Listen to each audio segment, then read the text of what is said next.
Constituency relations is really about a dialogue between an elected official, a member of parliament, and the citizens that they represent. And by dialogue, what I mean is it's a two-way form of communication. Many members of parliament, I think, forget that. They end up talking more to their citizens that they represent and not necessarily listening to what they have to say. By creating this dialogue on a regular basis between the member of parliament and the citizens, it fosters a greater respect for the rule of law and the enforcement of the laws. Because when citizens feel they've had input into the development of legislation and the implementation of laws and policies, they are more likely to abide by those laws and policies. And it also ensures that the laws that are created reflect the interests and the concerns and the opinions of the citizens. So why is constituency relations important? Well, first of all, there are two other functions of a parliamentarian: making the laws, passing the laws, and oversight. With regard to lawmaking, it's really a delicate art. You have to take so many interests of so many groups have to be considered before a law is passed to make sure that they feel comfortable with the law, but also that the law is addressing any concerns, legitimate, legal, policy concerns that these interested groups might have. By consulting with the citizens, by creating that dialogue with citizens on a regular basis, a member of parliament, a parliamentarian, is able to ensure that when the law is passed, it actually reflects many of the concerns. Also, with regard to oversight, once a law or a policy has been adopted by the government, there is still a role for the parliament to actually review how the government is implementing that law or policy. And who better to seek input from than those who are impacted by that law or policy? By going out and, again, creating a dialogue, discussing the implementation of a law or a policy with the citizens who are affected by it, parliamentarians are better able to know what is working and what isn't, what concerns there might be, what adjustments need to be made, either through amendments to that legislation or through recommendations to government through a parliamentary committee. So, when we talk about constituency relations, what do we mean? Well, there are some key elements. Let me first start by clarifying.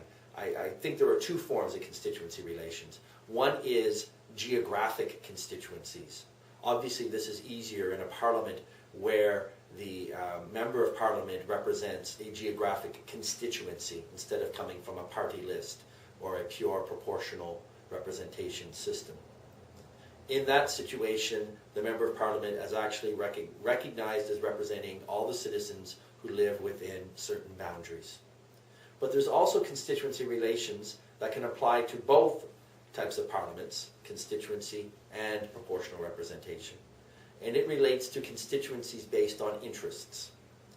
So, meeting with the Farmers Union, meeting with civil society organizations that are working to address violence against women. These are not necessarily constituencies that are based on geography. They could span the whole nation, but they do still represent a constituency, and their concerns are just as legitimate. But when we talk about constituency relations, there are some key elements.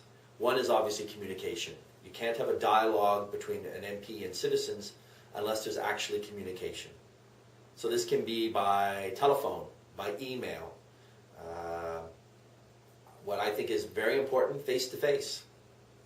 Obviously, technology is changing, but still that personal contact can be so important with regard to a citizen and an MP. There's the identification of the issues that the constituents have. This is usually done by seeking their opinions. And of course, there are different ways you can do that. That can be done by going out and physically meeting with the constituents. It can be done by surveys, public surveys. It can be done through web-based consultations.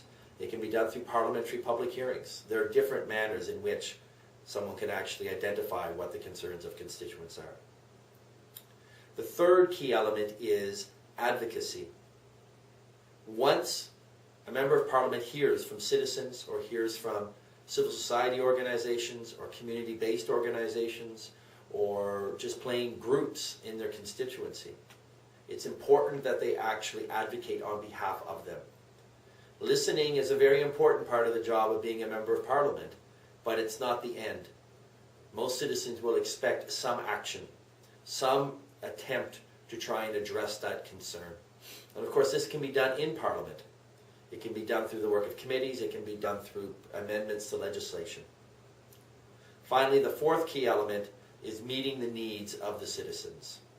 So you can advocate, you can communicate, you can seek out their opinions, but in the end, a truly effective member of Parliament and one who is likely to get re-elected is one who can actually identify those concerns, do something about them, take action, and actually address them.